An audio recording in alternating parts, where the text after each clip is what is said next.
인공지능 반도체 선두주자인 엔비디아의 파트너 SK하이닉스를 재조명하는 분석이 나왔습니다. 미국 월스트리트저널은 SK하이닉스가 가장 뜨거운 반도체 분야 중 하나를 지배하고 있다고 평가했습니다. 미국 보잉사의 대중국 항공기 판매가 4년 만에 재개될 것으로 보입니다. 미국 상무부 장관의 중국 방문으로 미중 간의 무역 문제를 다룰 실무그룹이 출범할 것이란 전망이 나오고 있습니다. 국토교통부가 주차장 붕괴 사고를 낸 GS건설에 대해 10개월의 영업정지를 내렸습니다. 원희룡 국토부 장관은 건설산업 전체에 경종을 울리기 위한 것이라고 설명했습니다. 다음 달 코로나 관련 금융지원책 종료를 앞두고 대출 부실에 대한 우려가 커지고 있습니다. 중소기업과 소상공인 자영업자들의 연체율이 증가할 것이란 분석이 나오고 있습니다.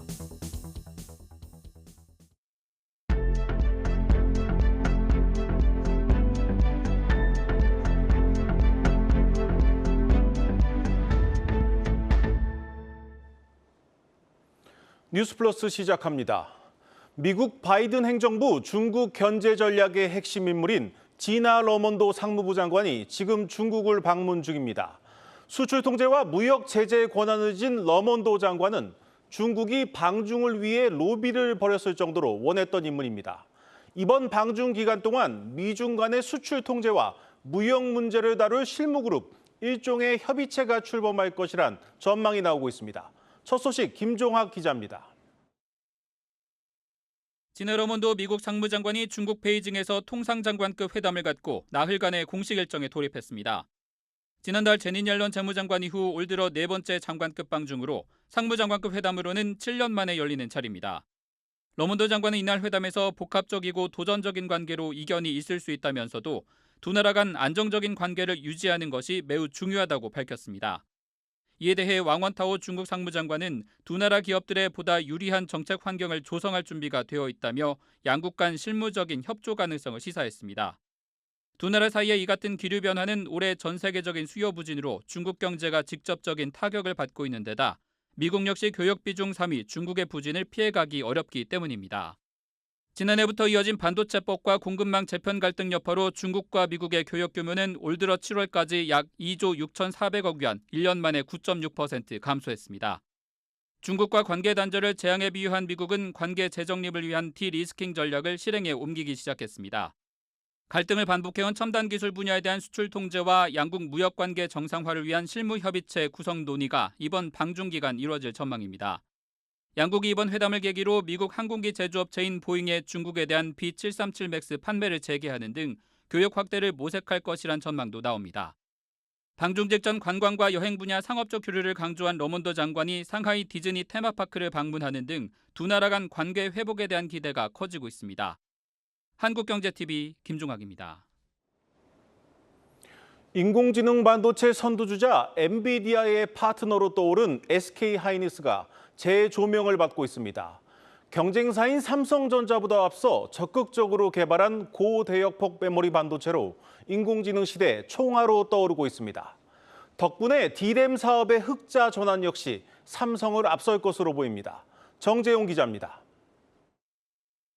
가장 핫한 반도체 분야를 잘 알려지지 않은 한국 회사가 지배하고 있다. 미국 월스트리트 저널이 박명재 SK하이닉스 부사장을 인터뷰하며 보도한 내용입니다. 인공지능 반도체 수요 증가에 따라 고대역폭 메모리 HBM을 주력 공급하는 SK하이닉스에 대한 관심도 뜨거워졌습니다. HBM은 D램 여러 개를 수직으로 연결해 데이터 처리 속도를 대폭 끌어올린 메모리 반도체로 인공지능 연산에 활용되는 GPU 등에 결합됩니다. 현재 시장을 지배하고 있는 기업은 SK하이닉스와 삼성전자입니다. 10년 전 HBM에 가장 먼저 진입한 SK하이닉스의 점유율이 50%에 가까워 삼성전자보다 소폭 높습니다. 삼성전자가 2세대 제품인 HBM2에선 앞섰지만 SK하이닉스가 4세대 HBM3를 먼저 양산하면서 주도권이 바뀌었습니다. 생성형 인공지능 붐으로 엔비디아 GPU 수요가 폭발적으로 늘면서 SK하이닉스의 HBM 매출도 크게 오르고 있습니다. 전체 D램 매출에서 HBM을 포함한 그래픽 D램의 매출 비중은 지난해 4분기 10%대에서 올해 2분기 20%로 늘었는데 연말에는 30%대까지 오를 것으로 관측됩니다. 3, 4분기에도 어쨌든 절대적인 금액 자체는 늘어나는 구간이고 디램에서 차지하는 비중은 연말 기준으로 그래도 한 30% 정도까지는 일단 갈 수 있지 않을까. 현재 HBM의 평균 매매 단가는 최신 디램인 DDR5와 비교해도 5배에서 6배가량 높습니다. 높은 가격의 HBM 수요 증가로 SK하이닉스의 디램 사업은 3분기 흑자 전환이 예상됩니다. 연말에야 4세대 HBM 제품을 공급하는 삼성전자보다 먼저 디램에서 흑자 전환하는 겁니다. SK하이닉스는 최근 5세대 HBM3E를 개발해 내년부터 본격 양산에 들어갈 계획입니다. 메모리 반도체 업황 부진으로 연간 적자 10조 원대 위기까지 예상됐던 SK하이닉스가 HBM으로 일약 반도체 슈퍼스타로 떠오르고 있습니다. 한국경제TV 정재홍입니다. 마켓플러스입니다. 첫 번째 주제, 이제는 오를 시간입니다. 최근 잭슨홀 미팅이 끝난 뒤 우리 증시는 일부분 조정을 거쳤죠. 물론 그때와 지금은 상황이 다릅니다. 오늘은 예년과 달리 상승 마감했고요. 일각에선 우리 증시에 반등의 신호가 켜졌다는 분석이 나옵니다. 우리 증시의 반등의 신호다는 분석, 기술적 조건은 물론 미국 금리와 중국 시황 등 재료가 충분하다는 주장인데요. 지난 7월 이후 코스피의 주간 등락률을 살펴보면 규칙적인 패턴이 엿보입니다. 수급 조건이 반복되면서 내림세 다음에는 이전 고점을 넘는 상승세가 찾아온다는 설명이죠. 이전 최고치는 지난달 10일 기록한 2628, 오늘 종가보다 80포인트 이상 높습니다. 정점을 찍은 미국 국채 수익률 역시 증시 반등의 기회라는 분석입니다. 잭슨홀 미팅으로 인한 불확실성이 해소된 거죠. 무엇보다 주식 거래 세금을 내려서 주가를 띄우려는 중국의 노력이 호전되어 오늘 상해 조갑 지수와 홍콩 항생 각각 5에서 3% 급등 출마하면서 상승세에 거래를 마쳤습니다. 두 번째 주제, 뚜껑 열린 밥통입니다. 우리 시장에선 중국 관련 업종이 강세였습니다. 일본의 중국 불매운동 움직임 때문이었는데요. 코스피의 쿠쿠홀딩스, 롯데관광개발, 코스닥의 윙이푸드 등이 52주 최고가를 기록했는데요. 신세계 인터내셔널과 아모레퍼시피 등 화장품 업종과 노랑풍선, 호텔신라 등 여행주도 강세였습니다. 일본이 원전 오염수를 바다에 풀자 중국인들의 반일 감정에 불을 붙인 모습입니다. 와중에 일본 관광객들이 중국 단체 여행을 취소했다는 소식에 우리 기업들이 반사이익을 얻을 것이란 기대가 감돕니다. 관련주 가운데 쿠쿠홀딩스 역시 신고가로 마감했습니다. 중국에서 쿠쿠는 명품 전기밥솥으로 통한다고 하죠. 사업 보고서에 따르면 현재 10% 수준인 전기밥솥 수출 비중을 꾸준히 확대 중인 것으로 파악됩니다. 오늘 쿠쿠옵시스의 거래량은 지난 금요일에 10배에 달했습니다. 종가 기준 쿠쿠홀딩스의 시가총액은 6,500억, 올해 상반기 매출은 3,600억 원을 기록했습니다. 마지막 주제, 수년금만 5조입니다. 시가총액 32종목 가운데에선 삼성 SDS의 강세가 돋보였습니다. 장 초반 5%가 넘는 상승률을 보였는데요. 이유는 생성형 AI에 대한 기대감 때문이었습니다. 다음 달 12일 구체적인 서비스 방향을 소개할 것이라고 밝힌 건데요. 증권가에선 5조 원 수년금을 활용한 대규모 M&A 가능성에 기대를 겁니다. 미래에셋증권은 생성 AI, 클라우드, 인수합병 등 주가 모멘텀 기회가 충분하다고 분석했습니다. 기관 투자자들을 중심으로 한 순매도도 주가엔 호재로 작용하고 있습니다. 오늘까지 12거래일 연속 순매수를 이어갔는데요. 이달 들어서 1,300억 원 가까운 물량을 사들이고 있습니다. 신고가 행진을 이어갈 수 있을지 주목됩니다. 지금까지 마켓플러스였습니다.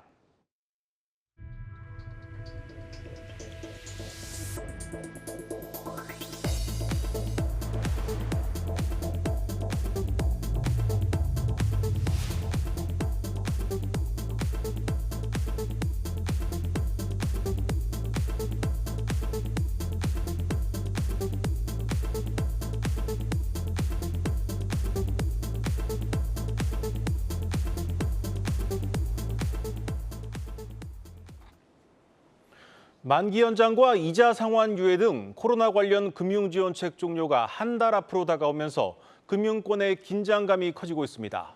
이미 중소기업과 소상공인, 자영업자들의 연체율이 오르고 있어 대출 부실에 대한 우려가 나오고 있습니다. 김보미 기자입니다. 5대 시중은행의 기업대출 잔액은 약 739조 원, 7개월 연속 증가했습니다. 당국의 가계대출 조이기에 은행들이 기업대출로 눈을 돌렸고 채권 금리가 오르면서 회사채 발행으로 자금을 조달해왔던 기업들이 은행 문을 두드린 데 따른 결과입니다. 실제로 지난달 국내 기업의 주식과 회사채 발행 실적은 전달보다 무려 34%가량 급감했습니다. 문제는 중소기업과 소상공인 대출 부실률이 심상치 않다는 점입니다. 특히 소상공인 대출 연체율은 0.41%로 약 8년 만에 최고치를 기록했습니다. 여기에 경기 둔화, 공공요금 인상 등으로 중소기업의 실질 경기 전망도 둔화되고 있습니다. 이런 가운데 당장 한 달 뒤면 코로나19 금융 지원이 종료되면서 차주들은 본격적으로 원리금 상환에 나서야 하는 상황. 심지어 10월에는 소상공인 자영업자 채무조정 프로그램인 새출발 기금마저 종료됩니다. 소상공인 연체율이 크게 올라갈 것으로 전망이 됩니다. 위에서는 정부가 정책 자금을 포함해서 이 소상공인들이 올 연말까지 잘 버틸 수 있도록 연장을 해주거나 유예를 해주는 것이 좋은 방안이다. 은행 스스로도 지금 연체 현황에 대한 어떤 그런 좀 분석이 필요할 것 같은데요. 코로나19 사태 때문에 일단 사회적 거리두기가 주 원인이었다 이렇게 볼 수가 있었고요. 지금은 이제 경기 어떤 불황이 문제인 건지 이런 부분들을 좀 정확히 파악해서 일단 은행권은 올해 하반기 중소기업 대출을 적극적으로 취급한다는 계획입니다. 정책 지원과 별개로 은행권 자체 채무조정 프로그램이 가동되고 있지만 차주들의 연착륙을 위한 추가 지원과 건전성 관리를 함께 고민해야 한다는 조언이 나오고 있습니다. 한국경제TV 김보미입니다. 이슈 플러스로 이어가겠습니다. 경제부 장슬기 기자 나왔습니다. 장 기자, 오늘의 이슈 역시 대출 관련 얘기죠? 네, 맞습니다. 올해 들어서 이 제2금융권에 대한 건전성 우려가 사실 굉장히 좀 커졌는데요. 오늘 드디어 저축은행 업권의 2분기 실적이 발표돼서 이슈 주제로 좀 가져와 봤습니다. 네, 이 저축은행은 사실 올해 초부터 이제 PF 대출에 대한 우려 때문에 계속 걱정이 좀 많았습니다. 상반기 성적 전체적으로 어땠습니까? 네, 먼저 좀 화면을 좀 같이 보셔야 될 것 같은데요. 아쉽게도 여전히 적자를 벗어나지는 못했습니다. 지난 1분기에 이 저축은행 업권이 9년 만에 적자로 좀 전환을 했었죠. 네. 이번 2분기에도 434억 원의 적자를 내면서 올 상반기 누적 적자가 962억 원, 총 1,000억 원에 육박합니다. 이 적자 폭이 1분기 대비로는 좀 줄기는 했지만 흑자 전환까지는 시일이 좀 소요될 것으로 전망되고 있습니다. 네, 2분기 연속 적자를 냈다는 게 좀 이유가 있을 것 같은데 구조적인 적자입니까? 계속해서 이게 적자를 내는 이유는 뭡니까? 아무래도 좀 환경적인 요인이 좀 작용을 했다고 볼 수 있겠는데요. 네. 금리 인상이 가장 큰 영향을 좀 줬습니다. 특히 지난해 하반기의 경우에는 시장 금리가 오르면서 시중 은행들까지도 예금 금리를 좀 대폭 인상한 바 있습니다. 이 저축은행 입장에서는 은행보다 금리 경쟁력이 좀 있어야 수신 확보, 즉 이제 고객들을 좀 끌어들일 수 있기 때문에 네. 예금 금리를 잇따라 높였습니다. 그래서 당시 이 연 6%대 예금 상품까지 좀 등장을 하기도 했었는데요. 이렇다 보니 예대 금리 차가 좀 축소되고 금융사 입장에서는 이자 이익이 감소할 수밖에 없는 겁니다. 이 화면에도 좀 나타나고 있는데요. 실제 올 상반기 저축은행 업계 이자 이익은 5,200억 원 가량이 줄었습니다. 여기에 또 금리 인상으로 이 대출을 받은 사람들의 건전성이 좀 악화되다 보니 대손 충당금을 더 쌓을 수밖에 없습니다. 이 대손 비용도 이 기간에 6,200억 원 가량 증가했습니다. 사실상 이 저축은행 입장에서는 돈을 벌 수 있는 요인들이 모두 사라진 상황입니다. 네, 이 적자도 문제인데 갈수록 이 악화되고 있는 건전성이 더 큰 문제인 것 같습니다. 상황이 지금 어떻습니까? 네, 건전성이라고 하면 먼저 이제 연체율을 좀 봐야 될 것 같은데요. 올 6월 말 기준으로 총 여신 연체율은 5.33%입니다. 지난해 말보다 무려 1.92%포인트 상승한 수치입니다. 특히 이 기업대출과 가계대출로 좀 나눠서 보게 되면요. 기업대출 연체율은 5.76으로 좀 많이 더 늘었습니다. 네. 가계대출은 5.12%로 0.38%포인트가량 상승을 했습니다. 이 시중은행과 비교할 때에도 이 저축은행 연체율은 결코 낮은 수준이라고 보기는 어려울 것 같습니다. 네. 이 연체율이 상당히 높은 수준인데 이게 위험한 건 아닙니까? 이 금융당국에서는 좀 어떻게 판단하고 있습니까? 네, 금융당국은 이 저축은행의 연체율이 오르고는 있지만 아직 손실 흡수 능력은 양호하다고 진단을 좀 하고 있습니다. 이 저축은행들이 위험에 대비해서 실제 대손 충당금을 좀 많이 쌓기도 했고요. 이 저축은행들이 보유한 연체 채권도 지속적으로 좀 매각을 하면서 올 1분기보다는 2분기 상승폭이 크게 둔화했다는 설명입니다. 다만 아직까지 연체율이 지속적으로 오르고 오르고 있는 것은 맞기 때문에 이 저축은행 차원에서 리스크 관리 강화는 불가피할 전망입니다. 네, 예금을 늘려도 마진이 적고 대출은 연체가 위험한 거, 이 리스크 관리가 쉽지가 않습니다. 이런 상황에서 저축은행들 좀 어떻게 대처하고 있습니까? 사실 가장 쉬운 방법은 이 돈을 못 갚을 우려가 있는 대출자들에게 돈을 빌려주지 않는 것입니다. 예, 말 그대로 대출 문턱을 좀 높인다는 의미인데요. 이 실제로 저축은행들은 연체율 관리를 위해서 신용 점수가 너무 낮은 사람들보다는 우량 등급, 그러니까 신용 점수가 좀 높은 고신용자들에 대한 대출을 확대해 왔습니다. 이렇게 좀 문턱을 높이다 보니 이 올해 신용 점수 600점 이하 이 대출자 돈을 빌려준 저축은행은 전체 79곳 중에 15곳에 불과합니다. 네. 이 돈 빌리기가 좀 어려워지자 이 대출 수요가 카드론으로 몰려가는 그런 현상까지 발생하기도 했습니다. 네, 남은 하반기가 더 걱정입니다. 저축은행들 남은 우리 하반기 전망은 어떻습니까? 아무래도 이 적자폭이나 연체율 상승폭이 2분기에 조금 둔화됐다고 이런 평가들이 좀 나오고는 있지만 하반기 역시 극적인 개선 효과는 없을 것으로 보입니다. 특히 앞서 말씀드린 것처럼 이 지난해 하반기 고금리로 유치한 예금들 만기가 1년짜리의 경우 올 하반기 다시 도래하기 때문에 이 재유치를 어떻게 할 것이냐가 관건으로 남아 있습니다. 그렇다면 결국 또 금리를 좀 올릴 수밖에 없는데요. 이렇게 되면 유동성 확보를 위한 비용 부담이 또다시 저축은행 입장에서는 커지는 셈입니다. 네. 예, 다만 이 건전성 부분에 있어서는 저축은행들이 지금처럼 대출을 좀 보수적으로 운용을 하고 하반기부터 부실채권 매각을 본격화할 경우에 우려할 만한 수준까지는 가지 않을 것이다. 이런 전망들도 나오고 있습니다. 네, 잘 들었습니다. 이 저축은행들의 대출 문턱이 더 높아지고 있는데 가뜩이나 어려운 분들이 돈을 빌리기가 더 힘들어지지는 않을까 걱정입니다. 정부의 대책도 필요해 보입니다. 이슈 플러스였습니다.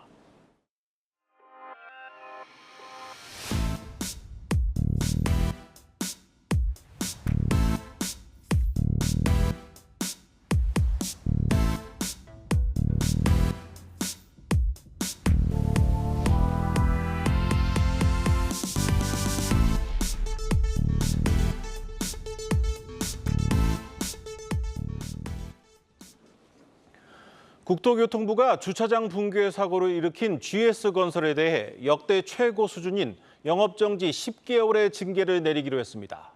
그런데 오늘 GS건설의 주가는 오히려 강세를 보였습니다. 특별히 추가된 제재는 없고 영업정지를 받더라도 HDC 현대산업개발처럼 소송을 하면서 시간을 벌면 된다는 겁니다. 방서우 기자입니다. 국토부가 인천 검단 아파트 시공사 GS건설에 대해 검토 중인 영업정지 10개월은 현행법상 내릴 수 있는 가장 무거운 처분입니다. 이중 부실 시공과 관련해 정부가 직권으로 영업을 정지시키겠다는 기간은 8개월인데 재작년 광주 학동 철거 건물 붕괴로 9명이 사망하는 사고를 낸 HDC 현대산업개발의 영업정지 기간과 같습니다. 경종을 울리기 위해서 건설산업부도 1등 기업이 이래서는 안 된다. 정신 제대로 차려야 된다는 신호를 확실히 보낸 거기 때문에 국토부 직권으로 처분하게 돼 있다는 거. 그리고 또 하나는 과태료 전환이 안 되게 돼 있고. 인명피해를 발생시키지 않았는데도 역대 최고 수준의 중징계가 거론되고 있지만 GS건설의 주가는 강세를 보였습니다. 공사 중인 다른 현장에서 문제가 발견되지 않았고 추가 제재도 없어 전면 재시공 수준의 악재는 피했기 때문입니다. 여기에 최종 처분이 내려지기까지 최소 석 달 이상 걸리고 끝내 영업정지를 받더라도 기존 사업은 지속할 수 있는 점도 영향을 미쳤습니다. 쉽게 말해 HDC 현산처럼 소송으로 대응해 시간을 벌면 사실상 지금 상황과 달라지는 건 없습니다. 증권가에서는 GS건설을 둘러싼 불확실성이 해소된 데다 단기 실적 훼손 가능성도 낮다고 전망했습니다. 다만 이미 수주한 현장의 경우 착공도 일방적인 계약 해지도 가능한 만큼 기존 사업 해지 방어에 필요한 비용이 추가로 들어갈 수는 있습니다. 실제로 GS건설과 공사비 관련 갈등을 겪고 있는 일부 도시정비사업 조합들이 시공권을 박탈하는 대신 공사비 감면이나 설계 변경 요구를 검토하는 것으로 전해졌습니다. 한국경제TV 방서우입니다. 포스코그룹의 2차 전지 소재 계열사인 포스코퓨처엠이 오는 2030년 매출 43조 원을 달성하겠다는 비전을 내놨습니다. 그룹의 자금력을 바탕으로 생산 능력을 7배로 키우고 다양한 고객 확보를 위해 완성차 업체도 직접 도입했다고 밝혔습니다. 배창학 기자입니다. 국내에서 유일하게 양극재와 음극재를 모두 생산하는 포스코 퓨처엠이 대대적인 생산 능력 확충 계획을 내놓았습니다. 양극재는 10만 5천 톤에서 2030년 100만 톤으로 10배 가까이, 음극재는 7만 4천 톤에서 37만 톤으로 5배 늘립니다. 최대 경쟁사인 에코프로비임을 제치고 1위로 올라설 수 있는 규모라는 설명입니다. 특히 포스코 그룹이 리튬, 흑연, 니켈 등 핵심 광물을 조달한다는 점에서 경쟁사들보다 우위에 있다고 자평했습니다. 글로벌 유일의 토탈 솔루션 프로바이더입니다. 저희들이 포스코 그룹에서 광산, 소재, 리사이클링까지 전체적으로 공급망이 내재화되어 있는 풀 밸류 체인을 가지고 있습니다. 대대적인 생산 능력 확충과 함께 고객 다변화에도 나섭니다. 삼성 SDI, LG 에너지 솔루션과 같은 셀 업체를 넘어 GM, 포드, 혼다와 같은 완성차 업체들과 손잡고 있다고 밝혔습니다. 이를 통해 지난해 대비 2030년까지 매출은 13배, 영업이익은 20배 넘게 늘리겠다고 자신했습니다. 2030년에 43조, 영업이익이 약 3.4조 정도 달성할 거라고 확신하고 있습니다. 그때 되면 시총도 당연히 우리 100조를 한번 가보도록 합시다. 포스코 퓨처엠은 2차 전지 소재를 주력 사업으로 전환하면서 최근 시가총액이 35조 원에 육박하며 시총 10위권에 진입했습니다. 한국경제TV 배창학입니다. 명품 없이 성공한 백화점으로 주목받던 더 현대서울이 이제는 명품을 놓고 고민하고 있습니다. 방문객이 1억 명을 넘을 정도로 사람을 모으는 데는 성공했지만 정작 모여든 사람들이 큰 돈을 쓰지는 않기 때문입니다. 한 사람이 평균 2만 원을 쓰고 돌아갔습니다. 더 현대서울이 올해 안에 명품 루이비통을 입점시키기로 한 이유입니다. 지수희 기자가 취재했습니다. 지난 25일 더 현대서울의 누적 방문객이 2년 반 만에 1억 명을 넘어섰습니다. 단일 유통시설 방문객 기준으로는 최단 기간 기록입니다. 더 현대서울의 영업 면적은 축구장 13개를 합친 2만 7천 평 수준으로 서울에서 가장 큰 백화점인 데다 자연 친화적 인테리어로 개점 초기 큰 화제를 모았습니다. 특히 개점 이후 MZ세대가 선호하는 브랜드를 공격적으로 입점시키고 320여 개의 팝업 스토어를 여는 등 젊은 층을 공략해 해마다 방문객 수가 늘고 있습니다. 하지만 방문객 대비 구매 금액은 첫 해 3만 2천 원에서 지난해 2만 1,600원 수준으로 줄었고 현재 증가세로 추정한다면 올해도 2만 5천 원을 넘기기는 힘들어 보입니다. 백화점에 방문은 자주 하지만 돈을 많이 쓰지는 않는다는 얘기입니다. 팝업 스토어 같은 것도 많이 열고 푸드 공간도 많이 있어가지고 밥 먹기도 좋고. 저희도 오늘 팝업 스토어 보러 왔다가 물건 좀 사셨어요? 아니요, 예약이 끝나가지고. 아기 데리고 이제 있기가 편하니까 와서 주로 구경하고 이제 먹을 거 먹는 위주로. 백화점 협회가 조사한 지난 7월 기준 실제 구매 고객당 매출을 따져봐도 현대백화점은 9만 원대로 명품 파워를 갖춘 신세계 백화점의 3분의 1 수준에도 못 미치는 것으로 나타났습니다. 결국 더 현대서울도 지난해 말 디올에 이어 연내 루이비통을 입점시키는 등 명품 확대를 위해 애쓴다는 방침입니다. 한 유통업계 연구원은 현재 백화점 업계가 공들이고 있는 MZ세대들이 백화점 객단가를 끌어올려줄 주요 소비층으로 자리 잡기 위해서는 최소 10년이 걸릴 것으로 내다봤습니다. 최근 2년간 더 현대서울의 30대 이하 방문객 비율은 63%로 집계됐습니다. 한국경제TV 지수희입니다. 뉴스플러스 오늘 준비한 순서는 여기까지입니다. 시청해 주신 여러분 고맙습니다.